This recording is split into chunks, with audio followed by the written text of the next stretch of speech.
السلام عليكم ورحمة الله وبركاته. الحمد لله رب العالمين، الصلاة والسلام على رسوله الكريم وعلى آله وصحبه أجمعين. أما بعد، أعوذ بالله من الشيطان الرجيم. بسم الله الرحمن الرحيم. إنا كفيناك المستهزئين. قال رسول الله صلى الله عليه وسلم: إن الأمة وأنتم تفوون 70 أمة. صدق الله مولانا العليم وصدق رسوله النبي الكريم، ونحن على ذلك من الشاهدين والشاكرين والحمد لله رب العالمين. புகழ் அனைத்தும் அல்லாஹ் ஜல்ல ஷானஹு தஆலா ஒருவனுக்கு உரித்தாகட்டுமாக. சாந்தியும் சமாதானமும் அன்பும் கருணையும் அகிலத்தின் அருள்படை அண்ணலம் பெருமானார் ரசூலுல்லாஹி ஸல்லல்லாஹு அலைஹி வஸல்லம் அவர்களின் மீதும், அவர்களை சற்றும் இஸ்லாமில் பின்பற்றி வாழ்ந்து வந்த உத்தம சத்திய சஹாபாக்கள், தாபியீன்கள், தபா தாபியீன்கள், நாதாக்கள், சுஹதாக்கள், நல்லடியார்கள், குறிப்பாக புனிதமிக்க இந்த ஜுமாவுடைய நாளில் அல்லாஹ் தஆலாவினுடைய கடமைகளை நிறைவேற்ற இங்கு குழுமியிருக்கும் நம் அனைவரின் மீதும் என்றென்றும் குன்றாமல் நின்று நிலவட்டுமாகுக. எல்லாம் வல்ல ரப்பல் ஆலமீன் புனிதமிக்க இந்த ஜுமாவுடைய தினத்தில் அல்லாஹ் தஆலா இறங்குகின்ற, அவன் அருளுகின்ற, அவன் வழங்குகின்ற எல்லா நிஅமத் பரக்கத்துகளையும் முழுமையாக அடைந்தவர்களாக, முழுமையாக அனுபவித்தவர்களாக, அவன் சொல்லக்கூடிய எல்லா கடமைகளையும் முழுமையாக நிறைவேற்றியவர்களாக அல்லாஹ் தஆலா நம்மையும் நம் சந்ததிகளையும் நம்மை சார்ந்த அத்தனை முஸ்லிம்களையும் அல்லாஹ் தஆலா ஆக்கி அருள் புரிவானாக. ஆமீன். கனிமிக்க அல்லாஹ்வின் நல்லடியார்களே, ஒரு சில நாட்களாக நாமெல்லாம் கேள்விப்பட்டிருப்போம். சமூக ஊடகங்கள் மூலமாக அல்லது செய்தித்தாள்கள் வழியாக அல்லது தொலைக்காட்சியினுடைய அந்த செய்திகள் வழியாக நாமெல்லாம் கேள்விப்பட்டிருப்போம். உலகளாவிய நாடுகளில் இருந்து எதிர்ப்பு தெரிவித்துக் கொண்டும், உலகளாவிய முஸ்லீம்கள் போராட்டத்தில் இறங்கிக் கொண்டும், ஒட்டுமொத்த உலக முஸ்லீம்களும் எதிர்க்கக்கூடிய, ஒட்டுமொத்த உலக முஸ்லீம்களும் போராடக்கூடிய ஒரு விஷயத்தை நாமெல்லாம் பார்த்திருப்போம். பிரான்ஸ் என்கின்ற நாட்டில் கருத்து சுதந்திரம் என்கின்ற பெயரில் ரசூல் ஸல்லல்லாஹு அலைஹி வஸல்லம் அவர்களினுடைய கேலி சித்திரம், அதாவது நாயகத்தினுடைய கார்ட்டூனை, அதை அவர்கள் பகிரங்கமாக வெளியிட்டு, இதுதான் ஒரு மனிதனுடைய கருத்து சுதந்திரம் என்பதாக தாங்கள் செய்த தவறையும் நியாயப்படுத்தக்கூடிய ஒரு விஷயத்தை நாமெல்லாம் பார்த்திருப்போம், படித்திருப்போம், கேள்விப்பட்டிருப்போம். உலக ஒட்டுமொத்த மக்கள் தொகையில், உலகத்தில் இருக்கக்கூடிய எல்லா சமயங்களிலும், சமூகங்களிலும், மதத்திலும் இரண்டாவது பெரிய சமூகமாக, பெரிய சமுதாயமாக இருக்கக்கூடிய ஒரு சமுதாயம் நம்முடைய இஸ்லாமிய சமுதாயம். உலகத்தில் எத்தனையோ மதங்கள் இருக்கலாம், சமூகங்கள் இருக்கலாம், சமுதாயங்கள் இருக்கலாம். ஆனால் உலக மக்கள் தொகையில் இரண்டாவது இடத்தில் இருக்கக்கூடிய சமுதாயம் நம்முடைய இஸ்லாமிய சமுதாயம்.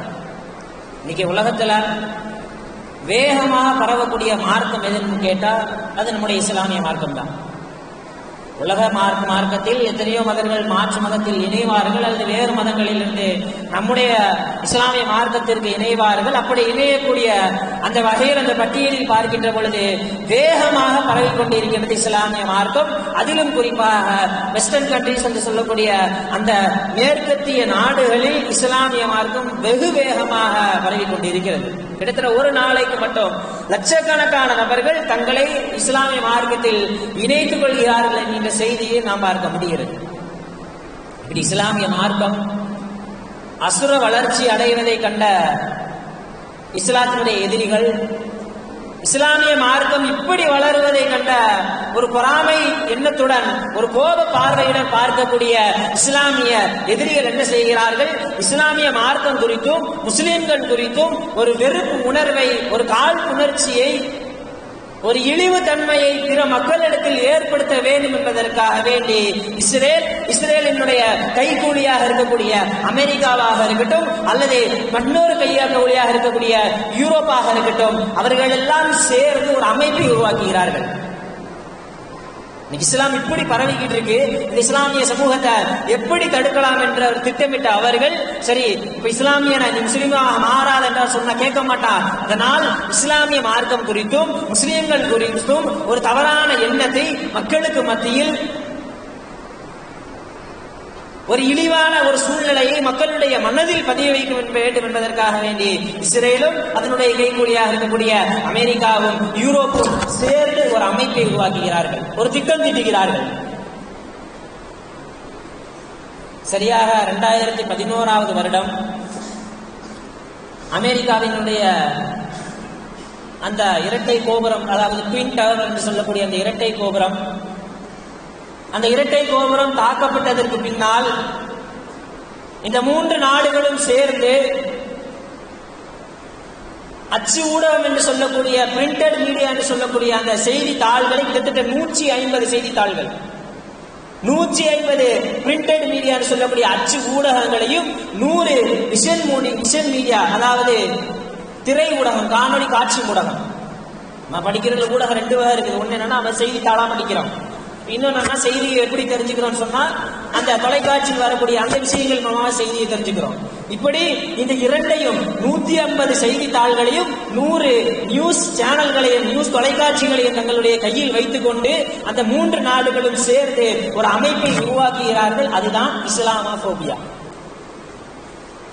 இஸ்லாமோபியா என்று சொல்லக்கூடிய ஒரு அமைப்பை உருவாக்கி இந்த அமைப்பின் கீழ், இந்த இயக்கத்தின் கீழ் ஒட்டுமொத்த முஸ்லிம்களினுடைய அந்த ஷரியத்தையும் முஸ்லிம்களுடைய கொள்கையும் இஸ்லாத்தினுடைய அந்த சட்ட திட்டங்களையும் பிற மக்களிடத்தில் கொண்டு சேர்க்க வேண்டும். எப்படி கொண்டு சேர்க்க வேண்டும்? முஸ்லிம்னா ஒரு வெறுப்புடைய பார்க்க வேண்டும், இஸ்லாமிய மார்க்கம் என்றால் ஒரு காழ்ப்புணர்ச்சி என்று பார்க்க வேண்டும் என்கின்ற ஒரு எண்ணத்தில் உருவாக்கப்பட்ட அமைப்பு தான் இஸ்லாமோபியா.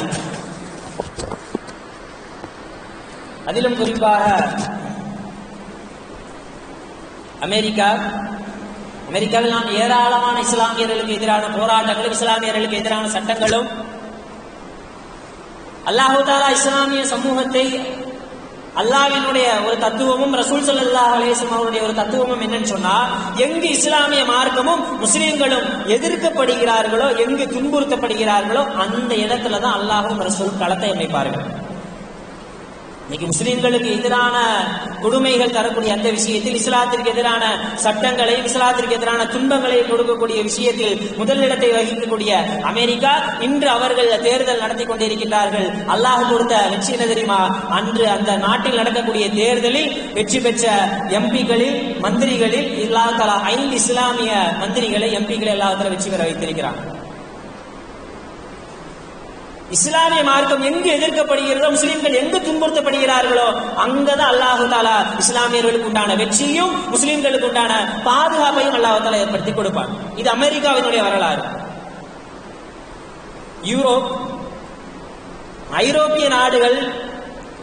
ஐரோப்பிய நாடுகள் இஸ்லாத்தின் மீது ஒரு பெரிய காழ்ப்புணர்ச்சியும் இஸ்லாத்தின் மீது ஒரு பெரிய இழிவான பார்வையும் பார்க்கிறார்கள். என்ன தெரியுமா? ஐரோப்பியனுடைய வரலாறு எழுதுகின்ற அந்த புத்தகத்தில் எழுதி வைத்திருக்கிறார்கள். யூரோப் அண்ட் இஸ்லாம் என்று சொல்லக்கூடிய ஒரு வரலாற்று புத்தகம். அந்த புத்தகத்தில் இப்படி ஒரு வாசகம் எழுதப்பட்டது. அந்த யூரோப்பினுடைய அரசியல் வரலாறை ஆய்வு செய்து எழுதக்கூடிய அந்த ஆராய்ச்சியாளர் யூரோப் அண்ட் இஸ்லாம் என்று சொல்லக்கூடிய ஒரு புத்தகத்தை, யூரோப்பும் இஸ்லாமிய மார்க்கமும் என்று சொல்லக்கூடிய ஒரு புத்தகத்தை எழுத அந்த ஆராய்ச்சியாளர் ஆய்வு செய்து எழுதுகிறார். 21ஆம் நூற்றாண்டு, 21ஆம் நூற்றாண்டு என்கின்ற அந்த நூற்றாண்டு வந்தவுடன் 21ஆம் நூற்றாண்டில் ஐரோப்பிய நாடு முழுக்க இஸ்லாமியர்கள் தான் அதிகமாக இருப்பார்கள். ஏன்?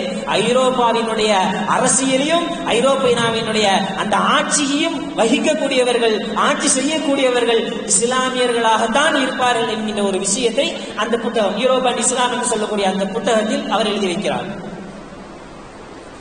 இஸ்லாமிய மார்க்கம் இவ்வளவு அசுர வளர்ச்சி, இவ்வளவு நபர்கள் இஸ்லாத்தை ஏற்கிறார்கள், தங்கள் இஸ்லாமிய மதத்தில் மார்க்கத்தில் இணைத்துக் கொள்கிறார்கள். இது எப்படி தடை செய்வது? இதை எப்படி இஸ்லாமியர்களை அவர்கள் பிற மதத்தவர்கள் முஸ்லிம்களாக மாறுவதை எப்படி தடை செய்வது, எப்படி அவர்களை அந்த மதம் மாறுதலை விட்டு தடுப்பது என்கின்ற நோக்கத்தில் செயல்பட்ட அந்த நபர்கள் இன்னைக்கு யூரோப்பிய நாடுகள்ல ஏராளமான கண்ட்ரிஸ் இருக்கு. எமிரேட்ஸ் கண்ட்ரிஸ்ல நிறைய இருக்கிற மாதிரி யூரோப் என்பது ஒரு பெரிய கண்டம். அந்த கண்டத்துல ஏராளமான நாடுகள் இருக்கும். அந்த நாட்டில் மூன்றாவது பெரிய நாடு எதுன்னு கேட்டா பிரான்ஸ். ஐரோப்பிய நாடுகளில் மூன்றாவது பெரிய நாடு எதுன்னு பிரான்ஸ். முஸ்லிம்களை, இஸ்லாமிய மார்க்கத்தை என்னென்னமோ செஞ்சு பார்த்தாங்க, ஆனா முடியல. கடைசியில் இஸ்லாமியர்களை உளவியல் ரீதியாக பலவீனப்படுத்த வேண்டும் என்கின்ற நோக்கத்தில் அவர்கள் சிந்திக்கிறார்கள். அவர்கள் சிந்தித்து செயல்பட ஆரம்பிக்கிறார்கள். கிட்டத்தட்ட 2006 வருடம் அந்த பிரான்ஸ் என்ற நாட்டில் வரக்கூடிய ஒரு செய்தித்தாள், சார்லி ஹெப்டோ என்று சொல்லக்கூடிய அந்த செய்தித்தாள்ல என்ன செய்தி வருதுன்னு சொன்னா, ரசூல் ஸல்லல்லாஹு அலைஹி வஸல்லம் அவர்கள் குறித்த ஒரு கேலி சித்திரத்தை, நாயகத்தை ஒரு கார்ட்டூன் ஆர்டிஸ்டாக வர்ணித்து ஒரு 3 கார்ட்டூன்களை, 3 கேலி சித்திரங்களை அந்த செய்தித்தாள் வெளியிடுகிறது. 2006 வருடம்.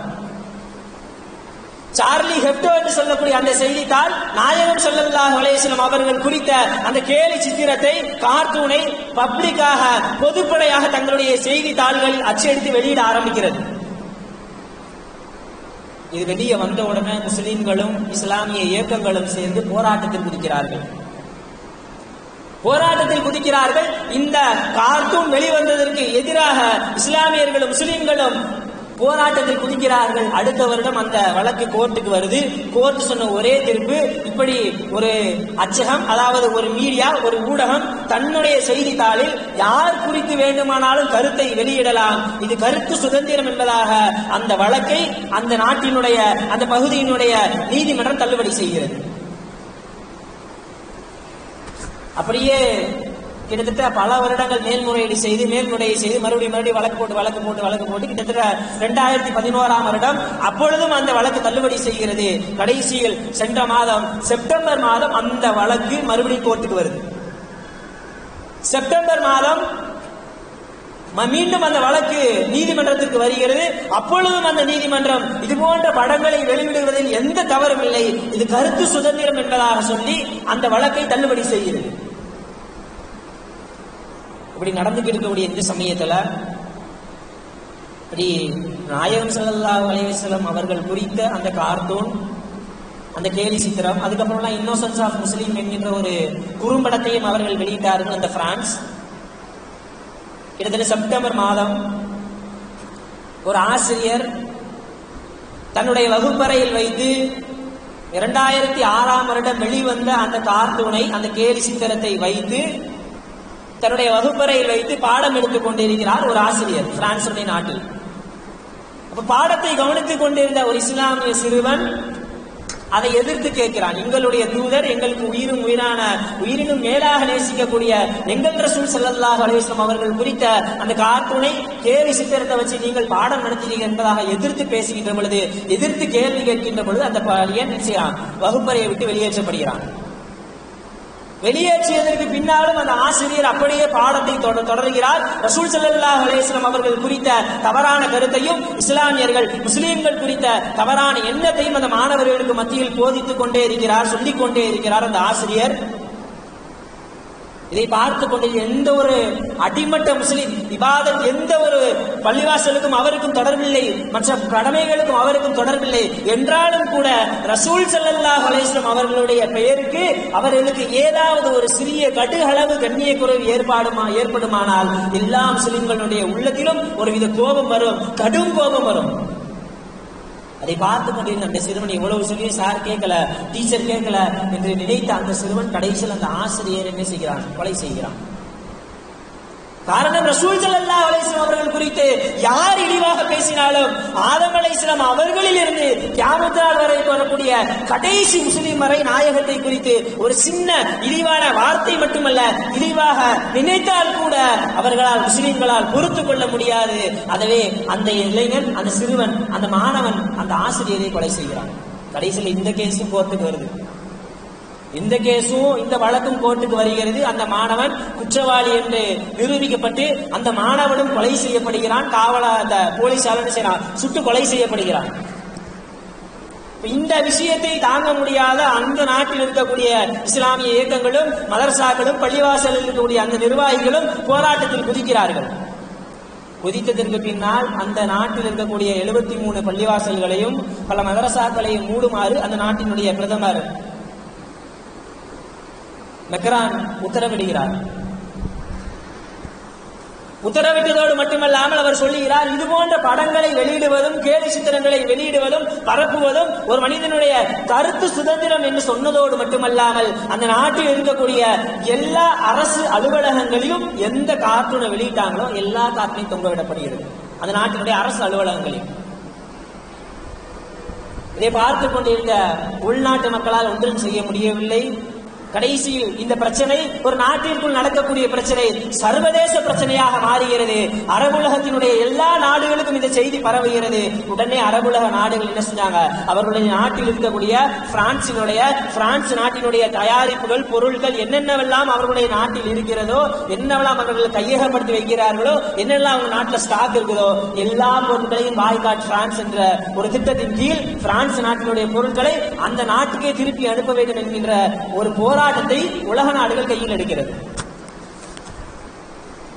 பொதுவாக முஸ்லிம்களை பொறுத்தவரை, இஸ்லாமியர்களை பொறுத்தவரை இது போன்ற ஒரு பிரச்சனை வருகிறது என்று சொன்னால் அதை நாம் எப்படி எதிர்கொள்ள வேண்டும், சஹாபாக்கள் எப்படி எதிர்கொண்டார்கள், சஹாபாக்களுடைய வாழ்க்கையில் இது போன்ற பிரச்சனைகளுக்கு உண்டான தீர்வு எப்படி நடந்திருக்கிறது என்பதை நாம் சிந்தித்து பார்க்க வேண்டும்.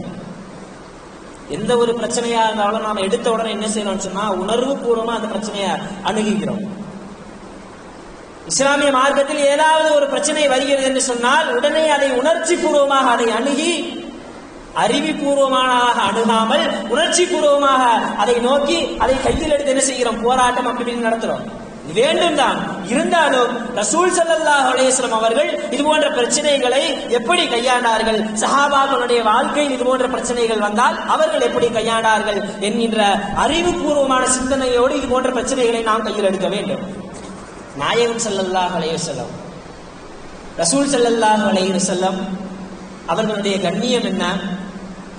இன்று கேலி சித்திரமாக காட்டக்கூடிய ரசூல் ஸல்லல்லாஹு அலைஹி வஸல்லம் அவர்கள் காட்டலாம் கேலி சித்திரமாக, அவர்கள் வரையலாம் படமாக, ஆனால் நாயகத்தினுடைய கண்ணியம், அல்லாஹ் அவர்களுக்கு கொடுத்த கண்ணியம், சஹாபாக்கள் அவர்களுக்கு கொடுத்த கண்ணியத்தை நாம் சிந்தித்து பார்க்க வேண்டும்.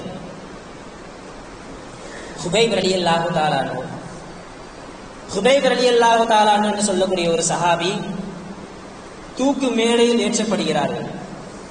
தூக்கில் போடுவதற்காக வேண்டி கழுத்தில் அந்த சுருக்கு போட்டு ரெடியா இருக்குது ஹுபைப் ரலியல்லாஹு தஆலா அன்ஹு. கடைசியில் தூக்கு மேடை ஏற்றுவதற்கு ஒரு சில வினாடிகள், அந்த வினாடிகளுக்கு முன்னால் அந்த மக்காவினுடைய தலைவராக இருக்கக்கூடிய அபூ சுஃபியான் இஸ்லாத்திற்குள் வரவில்லை. தூக்கு மேடையில் இருக்கக்கூடிய ஹுபைப் ரலியல்லாஹு தஆலா அன்ஹு அவர்களுக்கு அருகில் வந்து அபூ சுஃபியான் கேட்கிறார், ஹுபைபே, கடைசியாக உங்களுக்கு ஒரு வாய்ப்பு தருகிறோம், கடைசியாக லாஸ்ட் சான்ஸ், கடைசி வாய்ப்பு உங்களுக்கு தருகிறோம், வேற ஒண்ணுமே செய்ய வேண்டாம். நீங்கள் நிற்கக்கூடிய இந்த தூக்கு மேடையில் உங்கள் கழுத்தில் மாற்றிருக்கக்கூடிய இந்த கயிறு, தூக்கு கயிறு ரசூல் ஸல்லல்லாஹு அலைஹி வஸல்லம் அவருடைய கழுத்தில் மாற்றி இருக்கலாம். அந்த தூக்கு மேடை நாயகத்திற்கு உண்டான தூக்கு மேடையாக இருக்கலாம். நீங்க ஒரே ஒரு வார்த்தை மட்டும் சொல்லுங்க. நீங்க இருக்கக்கூடிய இடத்தில், நீங்கள் தூக்கு தண்டனை அந்த வாங்கக்கூடிய அந்த இடத்தில் ரசூல் ஸல்லல்லாஹு அலைஹி வஸல்லம் அவர்களை நான் வைத்து பார்க்கிறேன், என் இடத்துல ரசூல் ஸல்லல்லாஹு அலைஹி வஸல்லம் அவங்க இருக்கலாமே என்கிற ஒரே ஒரு வார்த்தையை மட்டும் சொல்லுங்கள். தூக்கில் இருந்து தூக்கு தண்டனை என்று உங்களுக்கு உடனே விடுதலை. கொஞ்சம் யோசிக்க வேண்டும்.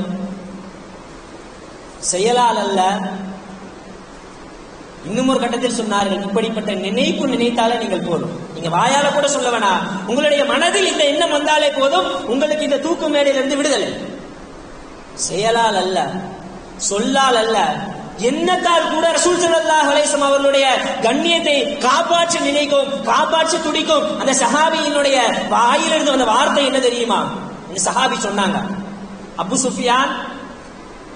சுஃபியானே, தூக்கு மேடை ஒன்று எங்களுக்கு சாதாரண விஷயம் அல்ல. தூக்கு தண்டனை, தூக்கினால் மவுத்தாகக்கூடிய அந்த மவுத்து ஒன்றும் எங்களுக்கு சாதாரண விஷயம் அல்ல. எங்கள் ரசூல் ஸல்லல்லாஹு அலைஹி வஸல்லம் அவர்களுடைய காலில், அவர்களுடைய பாதத்தில் ஒரு சிறு முள் குத்தினால் கூட எங்களுடைய உள்ளங்களில் ஈட்டி பாய்ந்ததை போன்று நாங்கள் கருதுவோம். நாயகம் ஸல்லல்லாஹு அலைஹி வஸல்லம் அவர்களை மதிப்போம். அப்படி இருக்கக்கூடிய நாங்கள் எப்படி ரசூல் ஸல்லல்லாஹு அலைஹி வஸல்லம் அவர்கள் குறித்த தவறான எண்ணம் எங்களுடைய உள்ளத்தில் வரும் என்பதாக சொன்னதற்கு பின்னால் அவர்களுக்கு தண்டனை கொடுக்கப்படுகிறது. குபைப் ரலியல்லாஹு தஆலா அவர்களுக்கு தூக்கு தண்டனை கொடுக்கப்படுகிறது. அப்படியே முகத்தை திருப்பினார்கள். குபைப் ரலியல்லாஹு தஆலா முகத்தை திருப்பி சொன்னார்கள், யா அல்லாஹ், என்னுடைய மரண தருவாய், என்னுடைய மரணத்திலிருந்து தப்பிப்பதற்கு ஒரு வாய்ப்பு கிடைத்தது யா அல்லாஹ். இருந்தாலும் ரசூல் ஸல்லல்லாஹு அலைஹி வஸல்லம் அவர்களுடைய கண்ணியத்தை நான் காப்பாற்றி விட்டேன் யா அல்லாஹ். என்னுடைய சலாமை ரசூல் ஸல்லல்லாஹு அலைஹி வஸல்லம் அவர்களுக்கு எத்தி வை யா அல்லாஹ் என்பதாக தன்னுடைய முகத்தை இடது பக்கமாக திருப்பி அவர்கள் தங்களுடைய மரணத்தை ஏற்றுக்கொள்கிறார்கள். மௌத்தானதற்கு பின்னால் அல்லாஹ் ரசூல் ஸல்லல்லாஹு அலைஹி வஸல்லம் அவர்களுக்கு செய்தி அறிவித்து விட்டார். யா ரசூலல்லாஹ், குபைப் ரலியல்லாஹு தஆலா அங்கே தூக்கில் தொங்கிக் கொண்டிருக்கிறார். அவர் மௌத்தாகக்கூடிய அந்த நேரத்திலும் கூட உங்களுடைய கண்ணியத்தை காப்பாற்றிக் கொண்டே மௌத்தானார் யா ரசூலல்லாஹ் என்பதாக ஜிப்ரீல் அலைஹிஸ்ஸலாம் அவர்களின் மூலமாக அல்லாஹ் தஆலா இங்கே இருக்கக்கூடிய ரசூல் ஸல்லல்லாஹு அலைஹி வஸல்லம் அவர்களுக்கு அறிவித்து கொடுத்தார். நாயகத்துக்கு வராத விமர்சனமா, ரசூல் ஸல்லல்லாஹு அலைஹி வஸல்லம் அவர்களுக்கு கொடுக்காத அந்த தண்டனையா, துன்பமா, நாயகம் கண்டிராத, நாயகம் பார்க்காத விமர்சனமா? ரசூல் ஸல்லல்லாஹு அலைஹி வஸல்லம் அவர்கள் விமர்சனத்தை தாங்கிக் கொண்டே இருந்தார்கள். ஏராளமான விமர்சனம். பொய்யன் என்று சொன்னார்கள், சூனியக்காரன் என்று சொன்னார்கள். ஒரு கட்டத்தில் ஊரை விட்டு ஒதுக்கி வைத்தார்கள், அடித்தார்கள், துரத்தினார்கள், கல்லால் அடித்தார்கள், கேலி கிண்டல் செய்தார்கள். ஒரு கட்டத்தில் ரசூல் ஸல்லல்லாஹு அலைஹி வஸல்லம் அவர்கள் இதை தாங்க முடியாமல் ஜிப்ரீல் அலைஹிஸ்ஸலாம் அவர்களிடத்தில் கேட்கிறார்கள், கைஃப அஸ்னஉ பில் முஸ்தஹ்சியின், ஜிப்ரீலே, இவ்வளவு கொடுமை தருகிறார்கள் ஜிப்ரீலே, இவ்வளவு விமர்சனங்கள் எனக்கு வருகிறது ஜிப்ரீலே, நான் என்ன செய்வது, என்ன செய்யலாம் என்று ஜிப்ரீல் அலைஹிஸ்ஸலாம் அவர்களிடத்தில் யோசனை கேட்கிறார்கள் ரசூல் ஸல்லல்லாஹு அலைஹி வஸல்லம். அல்லாஹ் தஆலா உடனே ஆயத்தை இறக்கிறான், இன்னா கஃபைனாகல் முஸ்தஹ்சியின். யா ரசூலல்லாஹ், கேலி கிண்டல் செய்பவர்களையும் உங்களை இது போன்ற கேலி சித்திரமாக வைத்து விமர்சனங்கள் செய்பவர்களை நீங்கள் ஒன்றும் செய்ய வேண்டாம் யா ரசூலல்லாஹ், நான் பார்த்துக் கொள்கிறேன் என்பதாக அல்லாஹ் தஆலா உடனே ஆயத்தை இறக்கி வைத்தார். விமர்சனங்கள் இது போன்ற இஸ்லாத்தின் மீதும் ரசூல் ஸல்லல்லாஹு அலைஹி வஸல்லம் அவர்களின் மீது விமர்சனங்கள் வைக்கப்பட்டாலும், ஒருபுறம் நம்மால் முடிந்த அளவிற்கு போராட்டத்தையும் எதிர்ப்பையும் தெரிவித்தாலும் ஒன்றை மட்டும் ஞாபகம் வைக்க வேண்டும், ரசூல் ஸல்லல்லாஹு அலைஹி வஸல்லம் அவர்களை யார் யாரெல்லாம் இப்படி விமர்சித்து பேசுகிறார்களோ அவர்களெல்லாம் இஸ்லாமிய வரலாற்றில் இழிவான நிலையை அடைந்தார்கள் என்பதை நாம் யோசிக்க வேண்டும். வலீத் இப்னு முகைரா எங்கு சென்றாலும் ரசூல் ஸல்லல்லாஹு அலைஹி வஸல்லம் அவர்களை விமர்சிக்கக்கூடியவனாக இருந்தார்.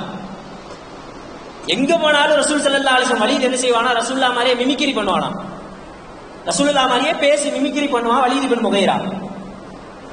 அந்த வலீத் இப்னு முகைரா எங்க போனாலும் ரசூலுல்லாஹ் ஒரு பக்கம் நின்று பேசுறாங்கன்னா இவன் நின்று பேசி ரசூலுல்லாஹ் மாதிரியே மிமிக்ரி பண்ணி மக்களுக்கு மத்தியில் நாயகத்தை கொண்டு கேலியா பேசிக்கிட்டே இருப்பான். அல்லாஹ் தஆலா அந்த வலீத் இப்னு முகைராக்கு கொடுத்த தண்டனை என்ன தெரியுமா? ஒரு தடவை சாதாரண குதிரையில போய்கிட்டு இருக்கும் பொழுது எங்கோ ஒரு புறத்தில் அம்பு பயிற்சியில், அம்பு விளையாட்டில் ஈடுபடக்கூடிய அந்த அம்பெறியும் வீரர்களுடைய அம்பு அப்படியே நேராக வந்து இவனுடைய இதயத்தை குத்தி கிழித்தது. நாயகத்தை விமர்சித்ததற்காக அல்லாஹ் தஆலா கொடுக்கின்ற தண்டனை. அஸ்வத் என்று சொல்லக்கூடிய ஒரு நபரும் இருந்தான். அவன் என்ன செய்ய சொன்னா, ரசூல் ஸல்லல்லாஹு அலைஹி வஸல்லம் அவர்களுடைய முடியை பார்த்து அவன் விமர்சனம் செய்தான். இது என்ன முடி, இது என்ன நபியினுடைய முடி, ஒரு பெண்ணினுடைய முடி மாதிரி இருக்குது, ஒரு பொம்பளை முடி மாதிரி இருக்குது நாயகத்தினுடைய முடி என்பதாக எங்கு பார்த்தாலும் நாயகத்தை விமர்சிக்கக்கூடியவனாக அஸ்வத் என்று சொல்லக்கூடிய ஒரு மனிதன் இருந்தான். அல்லாஹ் தஆலா எந்த முடியை வைத்து அவன் விமர்சனம் செய்தானோ அதே மாதிரி அவனுக்கு ஒரு நோயை கொடுத்தான். என்ன நோயின்னு சொன்னா, தலை முழுக்க கொப்பளமா மாறுவான். கிட்டத்தட்ட 50-60 கிலோ எடையுள்ள ஒரு கொப்பளத்தை அல்லாஹ் தஆலா அந்த அஸ்வத் என்று சொல்லக்கூடிய அந்த நபரினுடைய தலையில் கொடுத்தான். கடைசியில் அந்த கொப்பளத்தின் மூலமாகவே அவர் மரணித்து விட்டான் என்பதாக வரலாறில் காணப்படும். நாயகத்தை குறித்து எந்த விஷயத்தை வைத்து விமர்சனம் செய்தாலும் அல்லாஹ் தஆலா அந்த நபருக்கு கொடுக்கக்கூடிய தண்டனை இதுதான். அஸ்வத் சொல்லக்கூடிய இன்னொரு அஸ்வத் ஒருத்தன் தான். ரசூல் ஸல்லல்லாஹு அலைஹி வஸல்லம் அவர்கள் எங்கு சென்று பேசினாலும் கண்ணின் மூலமாக, கண் ஜாடையின் மூலமாக நாயகத்தை விமர்சிக்கக்கூடியவனாக இந்த அஸ்வத் இருந்தான். எங்க போனாலும் ரசூலுல்லாஹ் கண் பார்வையாலே என்ன செய்யறது, ஒரு மாதிரி கேலி செய்யறது. ரசூல் ஸல்லல்லாஹு அலைஹி வஸல்லம் அவர்களை கண்ணினாலே ஒரு விதமான கிண்டல் செய்கின்ற ஒரு பழக்கம், விமர்சனம் செய்கின்ற ஒரு பழக்கம் இந்த அஸ்வத் என்று சொல்லக்கூடிய அந்த மனிதனுக்கு இருந்தது. ஒரு கட்டம் நாயகம் ஸல்லல்லாஹு அலைஹி வஸல்லம் அவர்கள் பொறுமையுடன் இருப்பார்கள் தான். ஆனால் ரசூல் ஸல்லல்லாஹு அலைஹி வஸல்லம் அவர்கள் தனக்கு ஏதாவது நாயகத்திற்கு ஏதாவது துன்பம் ஏற்பட்டால் நாயகம் பொறுமை காத்தாலும் அல்லாஹ் தஆலா பொறுமை காக்க மாட்டான். இந்த அஸ்வது கஞ்சால காட்டி விமர்சனம் செஞ்சுக்கிட்டே இருந்தான், கேலிகள் செஞ்சுட்டே இருந்தான். அல்லாஹ் தஆலா ஜிப்ரீல் அலைஹிஸ்ஸலாம் அவர்களை அனுப்பி, ஜிப்ரீலே அந்த மரத்தினுடைய இலையை பறித்து அவனுடைய கண்ணில் மட்டும் அடிங்க. ஒரு மரத்தை காண்பித்து அந்த மரத்தினுடைய இலையை பறித்து அந்த கஞ்சாடையை வைத்து எவன் விமர்சனம் செய்கிறானோ அவனுடைய கண்ணில் அடியுங்கள் ஜிப்ரீல் என்று சொன்னவுடன் ஜிப்ரீல் அலைஹிஸ்ஸலாம் செல்கிறார்கள். எந்த மரம் காட்டப்பட்டதோ அந்த மரத்தில் இருந்து ஒரு இலையை எடுத்து கொண்டு வந்து இந்த அஸ்வதினுடைய கண்ணில் அடித்தார்கள். உடனே கண் பார்வை போயிடுச்சு. காரணம், கண்ணை வைத்து அவன் விமர்சனம் செய்தான், கண்ணை வைத்து கேலி கிண்டல் செய்தான். அபூ லஹப் சஃபா மலை நாயகம் ஸல்லல்லாஹு அலைஹி வஸல்லம் அவர்கள் நபித்துவத்தை ஆரம்ப கட்டமாக எடுத்து வைக்கின்ற அந்த நேரம் சஃபா மலையின் மீது ஏறி நின்று ரசூல் ஸல்லல்லாஹு அலைஹி வஸல்லம் அவர்கள் மக்கள் எல்லோரையும் குறைஷி கூட்டத்தார்கள் அனைவரையும் அழைத்து இஸ்லாத்தின் பக்கம் மாறுங்கள், நான் அல்லாஹ்வினுடைய தூதர் என்பதாக அந்த ஏகத்துவத்தை எடுத்து வைத்த அந்த நேரத்தில் அபூ லஹப் என்று சொல்லக்கூடிய அந்த மனிதன் அவனும் அந்த கூட்டத்தில் இருக்கிறான். அபூ லஹப் என்று சொல்லக்கூடிய அந்த மனிதன் அவனும் கூட்டத்துக்கு வர்றான். ரசூல் ஸல்லல்லாஹு அலைஹி வஸல்லம் அவர்கள் சொன்ன எல்லா செய்திகளையும் கேட்கிறான். கேட்டு என்ன பண்ணான்னு சொன்னா, ஒரு கைப்பிடி மண்ணை எடுத்து ரசூல் ஸல்லல்லாஹு அலைஹி வஸல்லம் அவருடைய மூஞ்சில வீசி, தப்பன் லக யா முஹம்மத் அலி ஹாதா ஜமாஅத்தனா, முகமதே உனக்கு நாசம் உண்டாகட்டும், இந்த விஷயத்தை சொல்வதற்காகத்தான் எங்களை எல்லாம் ஒன்று கூட்டினாயா என்பதாக அந்த அபூ லஹப் தப்பன் என்கின்ற வார்த்தையை உபயோகித்தான். அதே நாசம் என்கின்ற வார்த்தையை அல்லாஹு தஆலா இறை வசனமாக இறக்கி வைத்து கியாமத் நாள் வரை அந்த அபூ லஹபிற்கு சாபம் உண்டாகட்டும், சாபம் உண்டாகட்டும் என்பதாக முஸ்லிம்கள் சபிக்கக்கூடிய ஒரு வசனத்தை அல்லாஹு தஆலா இறக்கி வைத்ததோடு மட்டுமல்லாமல் அபூ லஹபுக்கு அல்லாஹு தஆலா ஒரு கட்டத்தில் ஒரு நோயை கொடுத்தான். அவர்களுடைய முடிவு எப்படின்னு சொன்னா, அபூ லஹபுக்கு கடைசியில் ஒரு கட்டத்தில் அல்லாஹு தஆலா நோயை கொடுத்தான். அந்த நோயின் மூலமாக உடம்பெல்லாம் சீல் பிடிக்குது, பக்கத்துல யாரும் போக முடியல, போனா அவங்களுக்கு அந்த நோய் ஒட்டிக்கிறது. அது மட்டும் இல்லாம பக்கத்துல போனா ஒரு விதமான கெட்ட நாத்தம் அடிக்கிறது. அதனால யாருமே பக்கத்துல போல. ஒரு கட்டத்தில் அவன் மௌத்தானதற்கு பின்னால் தூரத்தில் நின்று கொண்டு கல்லாலும் கட்டையாலும் அடித்து அடித்து அடித்து அவனை கபரு குழிக்குள் தள்ளி மூடினார்கள் என்பது வரலாறு. ஆக ரசூல் ஸல்லல்லாஹு அலைஹி வஸல்லம் அவர்களை யார் எப்படி விமர்சனம் செய்தாலும், எந்த வகையில் அவர்களை விமர்சனம் செய்தாலும் முஸ்லிம்கள் பொறுத்து கொண்டாலும் அல்லாஹ் தஆலா பொறுத்து கொள்ள மாட்டான். முஸ்லிம்கள் இந்த விஷயத்தில் போராடினாலும், எந்த நடவடிக்கை எடுத்தாலும் அல்லாஹ் தஆலா இதற்கு கட்டாயமாக அவர்களுக்கு பதிலளிப்பான் என்கின்ற ஒரு எண்ணம் நம்முடைய உள்ளத்தில் வர வேண்டும். காரணம், அல்லாஹ் தஆலா குர்ஆனில் சொல்லி காண்பிப்பான், வரஃபஅனா லக திக்ரக் யா ரசூலல்லாஹ், இவர்கள் என்ன உங்களை புகழ்வது, இவர்கள் என்ன உங்களை இகழ்ச்சி செய்வது, இவர்கள் என்ன உங்களை இழிவுபடுத்துவது, நான் உங்களுடைய புகழை யா ரசூலல்லாஹ் உயர்த்தி விட்டேன். உங்களுடைய புகழ் என்னால் உயர்த்தப்பட்டது, என்னால் புகழப்பட்ட நபி நீங்கள், அதனால் உங்களுடைய புகழை நான் உயர்த்தி விட்டேன். உங்களுடைய புகழையும் உங்களுடைய கண்ணியத்தையும் யார் என்ன செய்தாலும் அதிலே சிறிதளவு கூட அவர்களால் குறைக்க முடியாது என்பதாக அல்லாஹ் தஆலா குர்ஆனில் வசனத்தை இறக்கி வைப்பான். நாம் என்ன செய்ய வேண்டும்? இது போன்ற பிரச்சனைகள் நம்மால் முடிந்த அளவிற்கு ரசூல் ஸல்லல்லாஹு அலைஹி வஸல்லம் அவர்கள் குறித்த இது போன்ற நிகழ்ச்சிகளும், இது போன்ற நடவடிக்கைகளும், இது போன்ற கேலி சித்திரங்களும் வெளிவருகின்ற பொழுது நாம் இதை எப்படி கையாள வேண்டும்? நாயகத்தினுடைய கண்ணியத்தை எந்த அளவிற்கு அவர்கள் இழிவுபடுத்தினாலும் நாயகத்தை பாதுகாப்பதற்கும் நாயகத்தினுடைய கண்ணியத்தை உயர்த்துவதற்கும் அல்லாஹ் இருக்கிறான். நாம் என்ன செய்ய வேண்டும்? நம்மால் முடிந்த அளவிற்கு இதற்கு எதிர்ப்பு போராட்டங்களை காட்ட வேண்டும். ஊடகங்களின் மூலமாக அல்லது நம்மால் முடிந்த விஷயங்களின் மூலமாக இதற்கு எதிர்ப்பை காட்ட வேண்டும் என்பதையும் தாண்டி இன்று அரபுலக நாடுகள், இந்த சர்வதேச அளவில் இருக்கக்கூடிய அரபுலக நாடுகள் எப்படி நாயகத்திற்கு என்று ஒரு கண்ணிய குறைவு ஏற்பட்டவுடன் அந்த பிரான்ஸ் நாட்டினுடைய பொருட்களை புறக்கணித்தார்களோ, அதே போன்று நம்மால் முடிந்தவரை, நம்மால் இயன்றவரை அந்த நாட்டினுடைய தொடர்பு, அந்த நாட்டிற்கு வரக்கூடிய எல்லா விஷயங்களையும் நம்மால் முடிந்த அளவிற்கு புறக்கணிக்க வேண்டும். இன்னைக்கு ஒட்டுமொத்த அரபுலக நாடுகளும் தங்களுடைய இந்த சூப்பர் மார்க்கெட்ல இருக்கக்கூடிய பொருட்களை எல்லாம், பிரான்சினுடைய தயாரிப்புகளை எல்லாம் அந்த பிரான்ஸ் நாட்டுக்கு எப்படி திருப்பி அனுப்புகிறார்கள், அதே போன்று நம்மால் முடிந்தவரை அந்த நாட்டினுடைய பொருட்களையும், அந்த நாட்டிலிருந்து வரக்கூடிய, அந்த நாட்டிலிருந்து வெளிவரக்கூடிய அந்த தயாரிப்புகளையும் நம்மால் முடிந்த அளவிற்கு புறக்கணிக்க வேண்டும். இரண்டாவது, இது போன்ற இஸ்லாமிய மார்க்கத்திற்கு இழிவும் கண்ணிய குறைவும் நாயகத்திற்கு ஏற்படுகின்ற பொழுது நாம் செய்ய வேண்டிய விஷயம், ரசூல் ஸல்லல்லாஹு அலைஹி வஸல்லம் அவர்கள் ஒரு கட்டத்தில் கடுமையான விமர்சனங்களையும் கடுமையான துன்பங்களையும் அடைந்த பொழுது நாயகம் சொன்ன ஒரே ஒரு வார்த்தை, ஹஸ்புனல்லாஹு வ நிஅமல் வக்கீல். ரசூல் ஸல்லல்லாஹு அலைஹி வஸல்லம் இது போன்ற விமர்சனங்களையும் கடுமையான துன்பங்களையும் கஷ்டங்களையும் அடைகின்ற பொழுது நாயகம் சொன்ன ஒரே வார்த்தை, ஹஸ்புனல்லாஹு வ நிஅமல் வக்கீல். எங்களுக்கு நமக்கு அல்லாஹ் தஆலா போதுமானவன், அவன்தான் சிறந்த பாதுகாப்பாளன் என்கின்ற ஒரு வார்த்தையை என்கின்ற ஒரு துஆவை ரசூல் ஸல்லல்லாஹு அலைஹி வஸல்லம் அவர்கள் சொன்னதோடு மட்டுமல்லாமல் சஹாபாக்களுக்கும் இது போன்ற கஷ்டங்கள் வருகின்ற பொழுது இந்த துஆவையும் நீங்கள் ஓத வேண்டும் என்று ரசூல் ஸல்லல்லாஹு அலைஹி வஸல்லம் அவர்களுக்கு கற்றுக் கொடுத்தார்கள். ஆக நாம் புறக்கணிக்க வேண்டும் என்பதையும் தாண்டி ரசூல் ஸல்லல்லாஹு அலைஹி வஸல்லம் அவர்களுடைய பாதுகாப்பிற்கு, அவர்களுடைய கண்ணியத்தை பாதுகாப்பதற்கு நம்மால் முடிந்தவரை பாடுபட வேண்டும். அதையும் தாண்டி ரசூல் ஸல்லல்லாஹு அலைஹி வஸல்லம் அவர்கள் சொல்லிக் கொடுத்த இந்த துஆவை, ஹஸ்புனல்லாஹு வ நிஅமல் வக்கீல் என்கின்ற துஆவை அதிகம் ஓதுகின்ற பொழுதுதான் அல்லாஹ் தஆலா முஸ்லிம்களுக்கும் இஸ்லாமிய மார்க்கத்திற்கும் நபி ஸல்லல்லாஹு அலைஹி வஸல்லம் அவருடைய கண்ணியத்திற்கும் அல்லாஹ் தஆலா பொறுப்பேற்றுக் கொள்வான். ஆக கண்ணியமிக்க அல்லாஹ்வின் நடிகார்களே, எல்லாம் வல்ல ரப்புல் ஆலமீன் நாயகத்தினுடைய கண்ணியத்தை பாதுகாப்பதற்கு நம்மால் முடிந்த பங்களிப்பை செய்வதோடு மட்டுமல்லாமல் ரசூல் ஸல்லல்லாஹு அலைஹி வஸல்லம் அவர்கள் இது போன்ற இக்கட்டான சூழ்நிலைகளில் என்னென்ன துஆக்களையும் திக்ருகளையும் கற்றுக் கொடுத்தார்களோ அனைத்து துஆக்களையும் திக்ருகளையும் ஓதக்கூடிய நல்லடியார்களாக அல்லாஹ் தஆலா நம் அனைவரையும் மாற்றி அருள் புரிவானாக. வாஹிரு தஅவானா அல்ஹம்துலில்லாஹி ரப்பில் ஆலமீன். அஸ்ஸலாமு அலைக்கும் வரஹ்மத்துல்லாஹி வபரகாத்துஹு.